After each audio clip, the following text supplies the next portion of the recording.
Mga idol, tingnan nyo. Nakabili kami saging ang haba. Parang ito yung saba nila dito. Hindi ko na ipakita yung ano siya. Nung sasaingin pa lang. Malambot na siya eh. Pero ano, hindi siya masyado matamis to pag ano. Yung hilaw pa siya. Hindi gaya ng saba.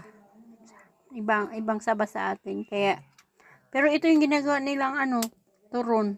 No? Turon at saka, tawag yan. Basta yun na yun. Di ko alam tawag doon. Sabayan dito nila. Pinakasaba. Wala pa akong nakikitang saba na guys sa ating saba. Thank you for watching mga idol. Bye sa ating nausok-usok pa. Musok-usok pang sabang saging. Bye.